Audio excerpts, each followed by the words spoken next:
In this tutorial, we will create a shader to mess up the Godot logo. Now, to make the shader, we need to combine various textures, which is what this tutorial is actually about, using textures in shaders. It's not terribly complicated, but you need some basics. Let's jump right in. Alrighty, here we are in the Godot editor, and at the moment I have a single scene called texture. The parent node is a node 2D called texture, and it has a single child called texture code. This is a sprite 2D that has the Godot logo as the texture, and that's literally it. There's no code or shader at all in this project. It's very bare bones. Although, if you look at the resources, besides icon.svg, we also have pentagon.png and triangle.png. Those are simply two images I want to work with in just a bit. Although for now, don't worry about them.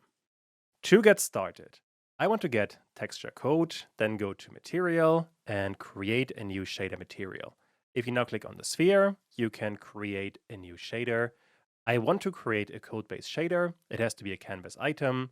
Template default is fine, although for the name, I want to change this to texture_code.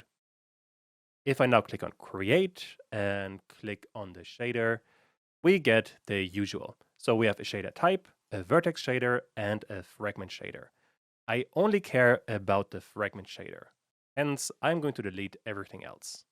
Also, let me zoom in on the logo so we can see a bit better what's going on. Now, to get started with textures, we first of all have to get a texture. The easiest way to get started on that is to create a uniform, i.e. a variable that we can change in the inspector. Although for the data type, we want to have a sampler 2D. And then we have to give it a name. Let's call it a test_texture. And now, nothing really changed. But if you look on the right side, we have shader parameters with a test texture. And let me expand this just a bit. On this test texture, at the moment, we have nothing. But if you click on the arrow, there we get a whole bunch of options. For example, what we could be doing is apply a new gradient texture 1 dimension. If you click on that, we, didn't really get a change. But if you now click on the test texture, we get a gradient that we can update. So if you click on that, you can change the amount of black, the amount of white. And if you double click on this bar, you get the color wheel and you can change the color to whatever you like. Let's also change the white color to, I don't know, some other value. Doesn't really matter what it is. I suppose I should choose something that looks not completely terrible. Let's go with something like this. So with that, we have a color gradient. And that color gradient is stored inside of test texture, which is a good start, but we can't really use that. To change that, we have to write just a bit of code inside of the fragment function. I want to create a vector 4 of the texture color. To get that value, we want to use the texture function. This one wants to have two arguments. The first one is a sampler 2D, and let me expand the window so you can see better what's going on. The first argument is a sampler 2D, and the second argument are the coordinates. Usually what you see in there is first of all the texture, in our case test texture, and then the UV coordinates. Also, don't forget the semicolon, then we are not getting an error message. So with that, we have a vector 4 of the texture color. That we can use. For example, we could update the color.rgb to the texture color, and don't forget the RGB here. And now if I save it, we are getting the gradient we have just defined. Although you are probably confused. And let me reorganize everything so I can fit it all on the screen. That looks good. So what happened here? And first of all, when we are creating a new texture via a sampler 2D, we are using this bounding box. So whatever texture we are creating is going to have this size. And the entire size is going to be filled with whatever texture we are specifying inside of the editor. At the moment, we simply have a gradient that starts in purple, and then the further to the right we go, the more blue we get. We could have created any other texture, it really doesn't matter for the example. After that, inside of the fragment function, we are using texture, which is taking first of all the texture we have just created, and then the UV. where we are checking every single point on this thing and then get the value. So what texture returns is a vector 4 with the current color and the alpha value of the pixel. Or in other words, we get RGB and then the alpha value. I suppose what is also really important to understand is that the UV is the current pixel we are looking at. Once again, if we are working inside of a shader, we are applying code to every individual pixel simultaneously. And at the moment, we are via UV getting the pixel position. And since the texture we have created has the same bounding box as the node itself, the UV that we are using is going to give us the exact right pixel on any of these positions. I hope that makes sense. When you're getting started, this can be a bit overwhelming. I think what we can also do is to use a couple of other textures. So at the moment, our test texture is a gradient 1D, or a gradient texture 1 dimension to be a bit more specific. We can also use a gradient texture 2D. If you click on that, we get something that looks really similar. And also, because we now have some code, you can see the result right away. But if you now click on the texture, since this one is 2D, we can drag around 2 points and then make them do stuff. So whatever kind of value you like, you can place in there. If you go a bit further down, you can also specify the color in there. So for example, let me go with red and then a bluish color, like we have seen before. You can also work with the interpolation. There we have linear, you could have constant, or you could have cubic. Just different ways to blend between these two colors. Color space isn't too important, so let's minimize all of this for now. Because if you look a bit further down, there's fill, repeat, and resource. If you look at fill, there we have linear, radial, and this one, if you move the dots, is now going to give us a circle, where we start from a start color and then up to the endpoint, we are always creating a circle. This could also be square, and then you get a different result. I suppose let's go with radial for now.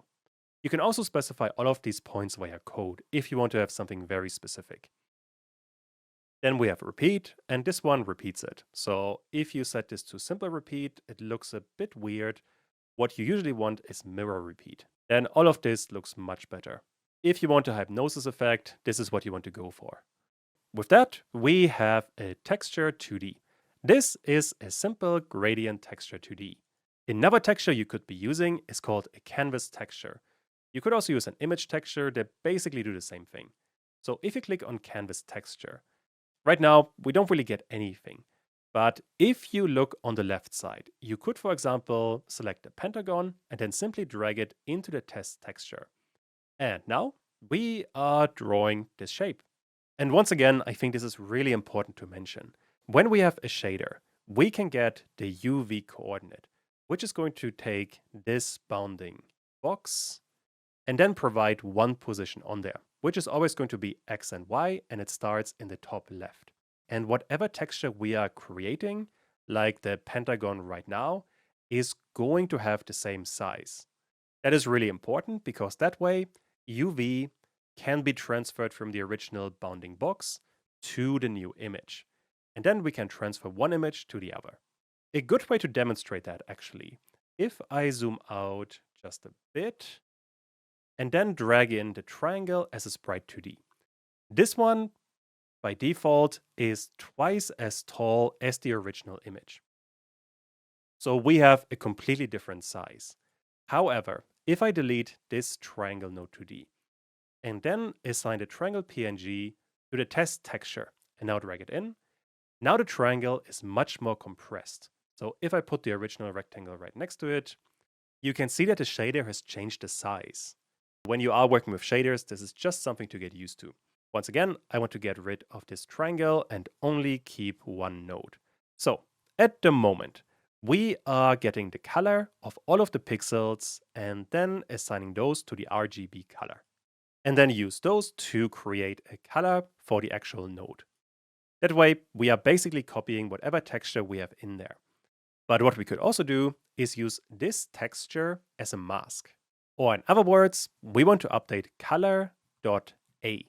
The value for this one could, for example, be the texture color we have just created. And then we want to get any of the RGB values. So red, green, or blue, doesn't really matter. Let's go with red. If I now use that, we are cutting out all of the black pixels. So essentially what happened here, on the original image, we have two colors, either a perfect white or a perfect black. And that pixel information we are storing inside of the texture color, which means from that, we are going to get either a vector 4 with the values of 0 for red, 0 for green, and 0 for blue, but then we have a value of 1 for alpha. This would be the value for all of the black pixels. However, if we have a white pixel, then the value is going to be 1, 1, and 1 for all three of them. Which means further down there, when we are assigning color.a, we're getting the texture color and then the R value, so this one. If we have a white pixel, the alpha value will be 1. If we have a black pixel, the alpha value will be 0. Hence, we're getting rid of all of the black pixels. You could also invert all of that, simply with 1.0 minus whatever we have gotten from the texture color, and there we go. Now we only have the black pixels. Also, I think test texture isn't the best name. Let's change the name to mask texture. And then we have to change this name and we should be good to go. Oh, also, there you can see, if you change the name of the uniform variable, you're removing whatever texture you had, which can be a bit annoying, but you can simply drag it back in and you're good to go.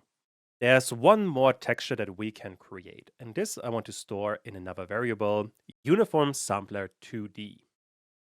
I want to create a noise texture. With a second uniform in the inspector, I now get another custom shader parameter.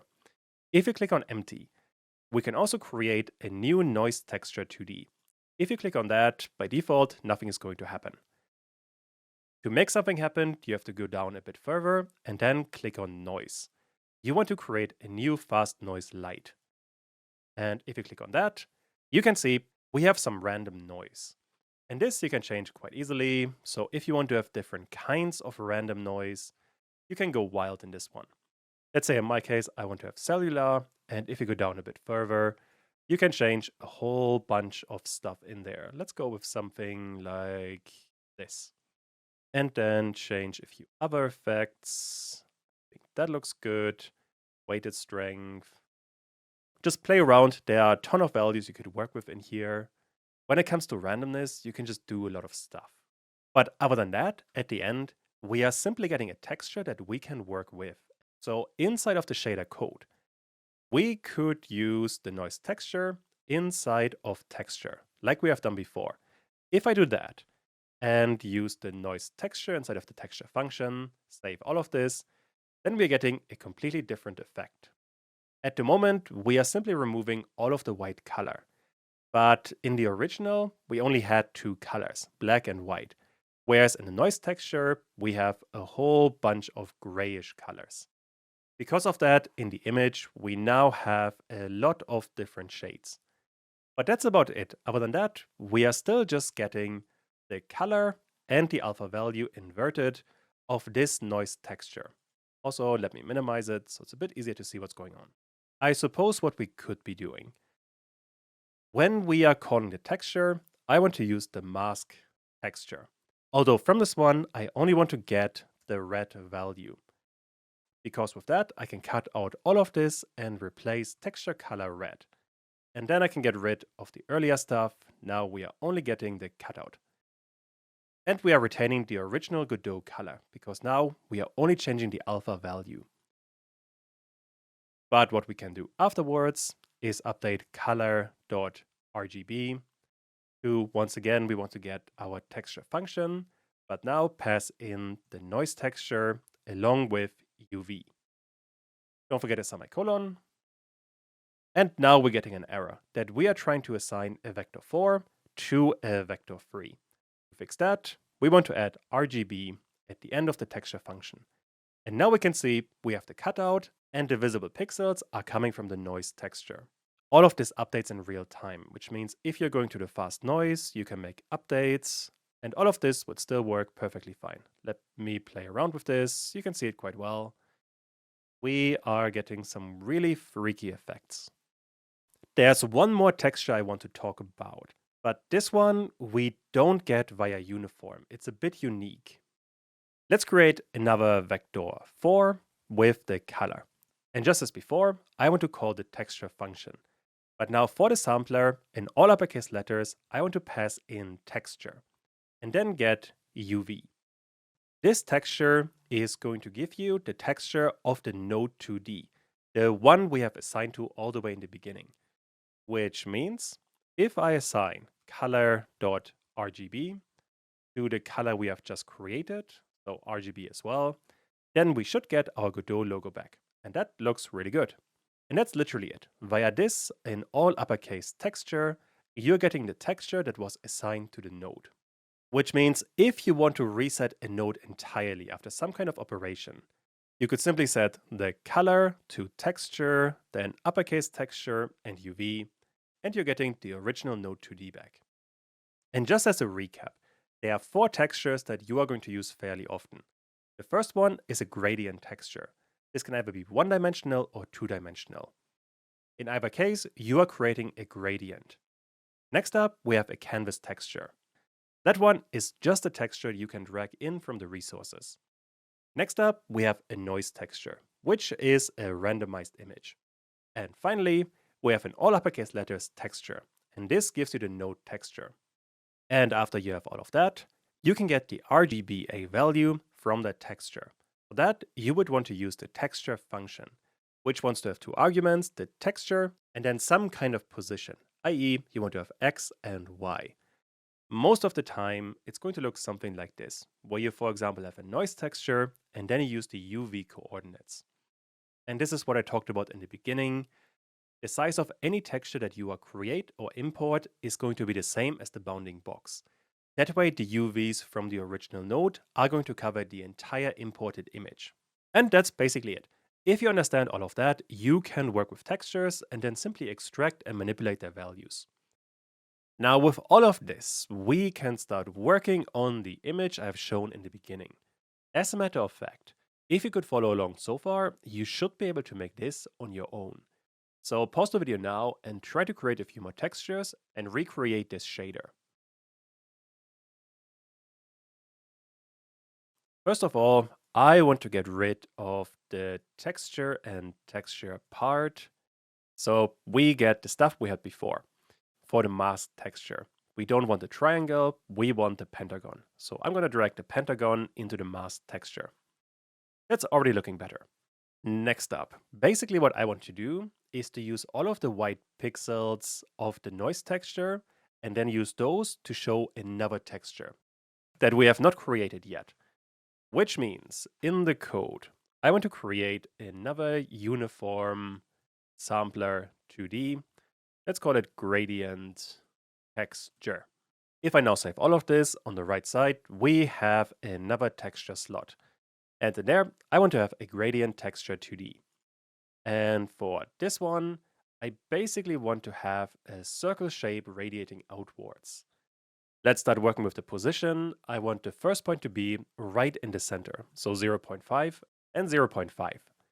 And then, if you click on the gradient, and let me drag this one out, we want to have other colors. In my case, I'm going to go with a red color, going over to a yellow-orangey-ish color, something like this. So at the moment, we only have a linear gradient. But if I go down a bit further and look at fill, instead of linear, I want this to be radial. And now we are getting something that looks much more like a circle. If you drag the outer point a bit closer, you can see it's much better. Let's do something like this. That is going to be our gradient. With that, in the code, I want to organize things just a bit. And let me organize all of this via comments. And by the way, comments you add with a double forward slash. We have the alpha settings, and before we are doing all of that, we want to specify a bunch of colors. So alpha, we have already covered. That part is pretty simple. But now for the color. we have to figure out how to combine the gradient, the one we have just created, with the original texture of the node, i.e. the Godot logo. We will first of all need a vector free. Let's call this one the gradient color, which we are getting with texture. We want to get the gradient texture at our current UV coordinate. And also, we have to make sure that this is RGB. Just to make sure that this one is working, let's assign the gradient color to color RGB, like this. And if I now save it, we can see the gradient. That's a good start, but not exactly what I want. So next up, I will need to get the black values from the noise texture. This one is going to be a float, where I want to get the noise alpha values. As always, we want to use texture with the noise texture and the UV. However, Godot is going to complain. We are trying to assign a vector 4 to a float. So we have to pick one of the values from this vector. And in my case, I want to go with R. And I talked about this one earlier. If you look at the noise texture, we have a black and white image. Wherever we have a white pixel, we have an RGB value of 1, 1, and 1. And the black pixel gets a value of 0, 0, and 0. So in our case, if we only get the red values, we can tell how much of that color we have. And also, it doesn't matter if you choose red, green, or blue. Since we are only working with a gray color, they will be the same. All right, next up, we will need another vector 3, which is the original texture color, which we can get with texture, then in all uppercase letters, texture, and the UV. And just as before, this needs to be RGB. So with that, we're getting the gradient color, the original color, and then some kind of mask to mix those two. And that is literally what we want to do. We want to mix the gradient color with the texture color by however much of the noise alpha we have. And that is going to give us the color. So what happened here? Gradient color and texture colors are simply colors. There's nothing else to them. The noise alpha, however, is going to be a value between 0 and 1. And what mix is going to do, it is going to mix those two colors together, and it prioritizes one depending on what value we have. For example, if noise alpha is 0, then we are only getting the gradient color. If noise alpha is 1, then we are only getting the texture color and none of the gradient color. Now, if we get a value like 0.5, then we get 50% of one color and 50% of the other color. In either case, we are mixing everything together. And that's the only thing that really happens here. Now, if you look a bit more closely at the logo, you can see that we have a whole bunch of gradients in there as well.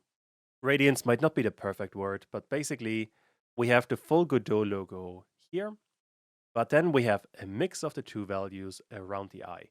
And only in this part do we have the actual gradient. If you want to have sharper borders between the two, you would want to use the step function. So inside of our texture, we want to use step, which wants two arguments. So the first one could be 0.5, and now we are getting much more clearly defined borders. This value, by the way, could also be a uniform. Let's call it uniform float. Let's call it gradient underscore size. The hint range for this one could go from 0 to 1, with a default value of 0.2. That gradient size I want to use for the step function. And now, if I open the inspector again, you can see on the right in the shader, we're getting a preview. And if we change the gradient size, this thing also updates, and all of that works really well. Cool. And with that, we have covered textures in quite some detail. Now, obviously, for this example, this isn't the most useful shader. And in later videos, I am going to cover more practical purposes. But for now, I think that's a pretty good start. So, next up, we want to create another sprite 2D. This one, if I extend the scene tree, is going to be texture visual. We are going to recreate this shader using visual shaders. First of all, though, we have to put icon SVG into the texture and then move the node a bit further to the side. After that, in material, I want to create a new shader material. We want to have a new shader. The shader has to be a visual shader. It's still a canvas item, but for the path, I want to have texture visual. Let's create that one. And now if I click on the shader, we have a visual shader. And then I am going to give myself just a bit more space. Now, to get a texture into the visual shader, you need a specific node. It is called a texture 2D parameter. And there you can specify a name. Let's start with the first one, a mask texture. Then you can specify a whole bunch of things, although in our case, none of them really matter. Although now, if you look on the right side, you cannot see the custom shader parameters. Those are only going to become visible if you connect the shader node to something in the output, which at the moment we cannot do at all, which is kind of annoying. So we have to first of all add another node, and that is called a texture node, or rather a texture 2D.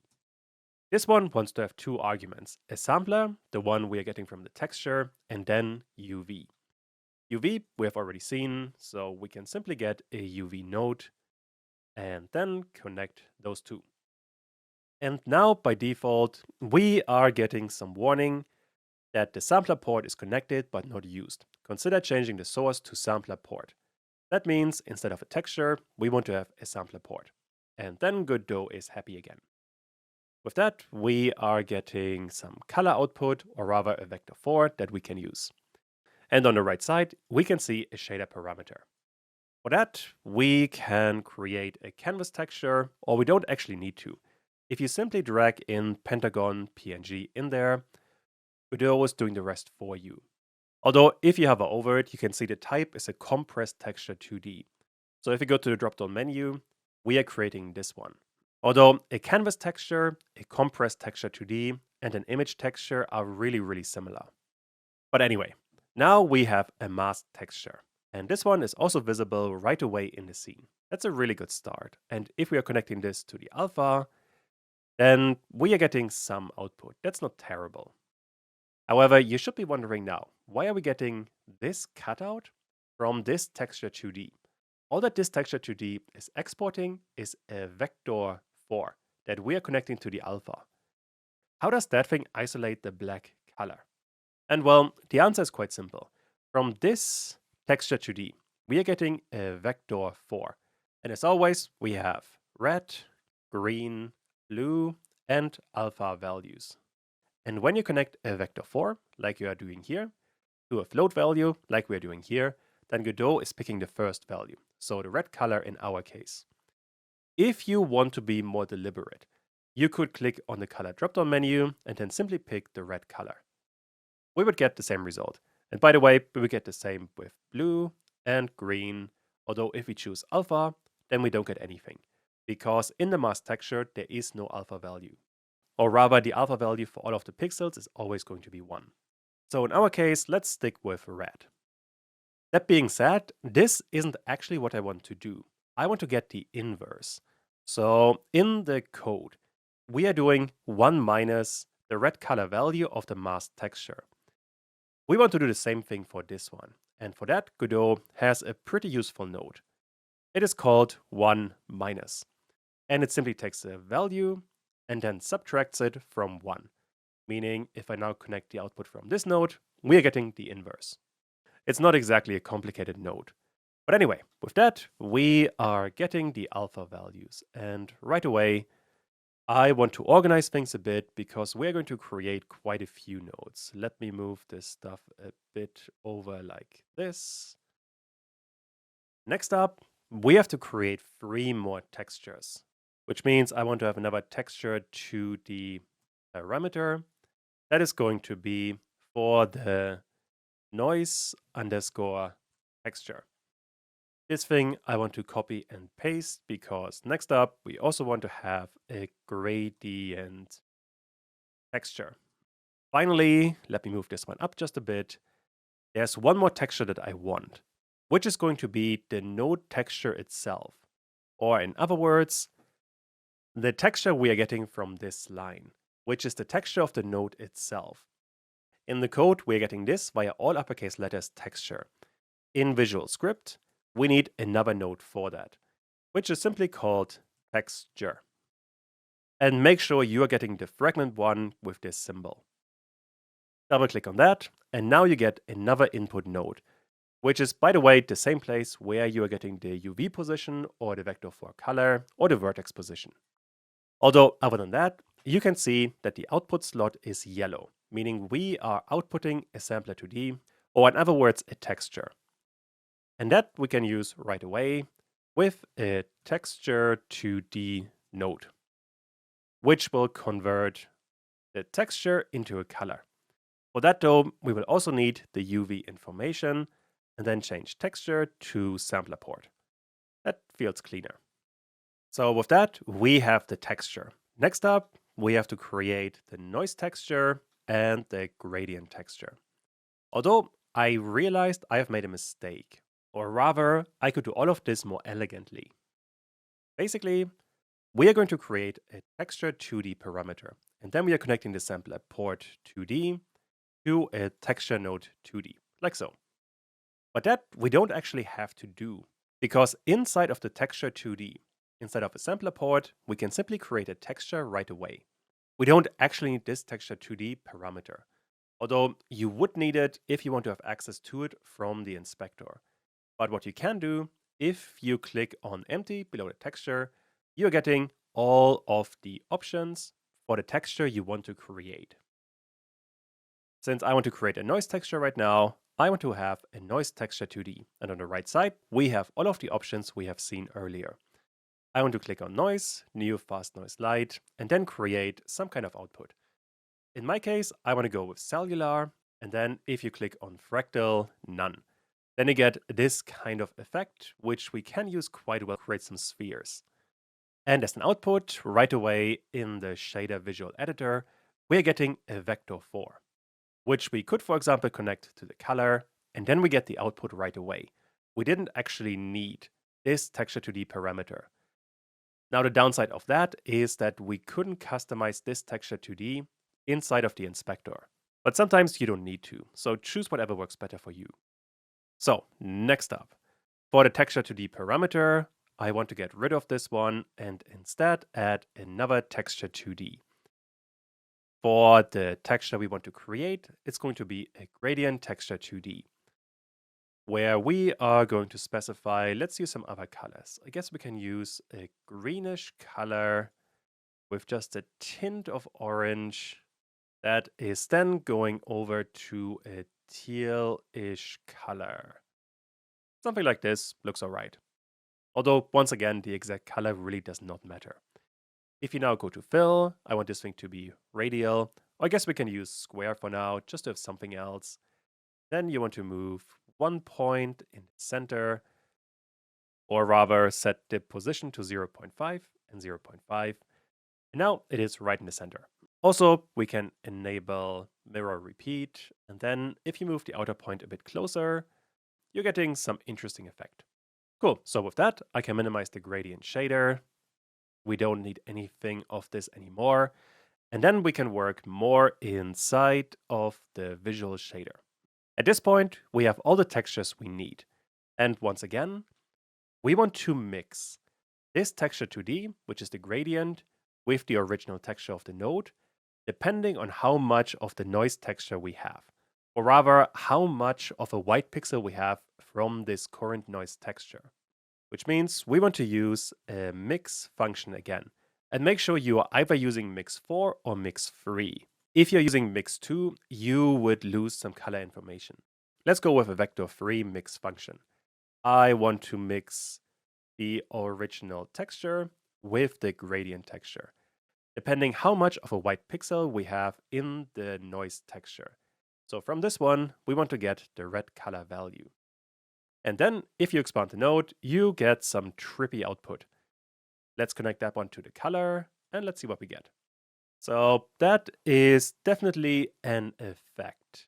I suppose what we could also do, if I give myself just a bit more space, we can add this step function and connect the red value to it. And then for the output, we could set some value like 0.3. And there we get some dots. Although for the color of these dots, we are still getting the output from the gradient shader. Let's use a slightly larger value, 0.6. Okay, actually, let's do this differently. I want to have another node, which is going to be a float parameter, which I can put between all the textures, paste it in there, and then we can call this one bubble size. Also, let's set a range and the default value of 0.5. And then if I go back and show the inspector, so I click on the node 2D, and now on the right side, we have a bubble size. And that is working really well.